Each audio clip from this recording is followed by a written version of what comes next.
At dahil birthday ko na nga niyo pala bukas mga kamangyan, ay ari nga niyo pala yung pasilip nung nag-photoshoot kami para sa aking birthday. Ay for the go. Hindi na nga niyo mga kamangyan, grabe, sobrang bilis ng panahon, patanda na ng patanda. Salamat. Hindi na nga niyo mga kamangyan, maliban sa birthday ko na bukas, ang inakakilig ko ngayon mga kamangyan, hangga-makeup, mag-aayos sa akin, maga-video, maga-picture. Ay ang nag-iisa lang naman na Kuya Haji Alejandro. Alam niyo mga kamangyan, kahit dati pa talagang dream na dream ko na ma-makeupan niya kasi parang may magic nga yung kamay niya. Ari dinayo pa nga niyo pala namin sila mga kamangyan din sa Onze Studio. So ito yung studio nila. Alam niyo ga, dito din nila inagawa yung kapag may mga transition sila. Kaya feeling ko parang ako na si Ate Leni. Ay hindi. So dito mga kamangyan palalabasin yung pagka-Leo ko. Kasi Leo ngayon zodiac sign. Alam niyo naman kapag Leo talaga namang palaban yan.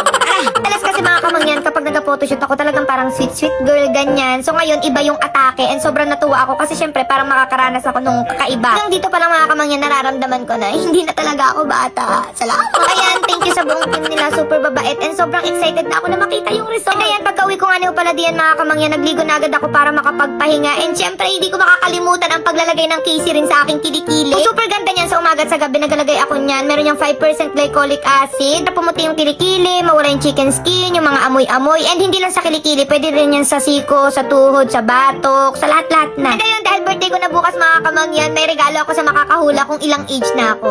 For the go! Samahan nyo nga niyo pala kami ngayon mga kamangyan, gawa na mangunguha tayo ng itlog ng manok. Uy, ayun na nga niyo mga kamangyan, bali ari yung piggery dati. Doon na nagpagawa kami ng piggery, tapos bumili kami ng mga baboy. Bigla nagkaroon ng sakit ng mga baboy din sa Mindoro. Salamat! So para hindi masaya at hindi yan nakatiwangwang dyan mga kamangyan, so ayan, nilagyan ng mga manok.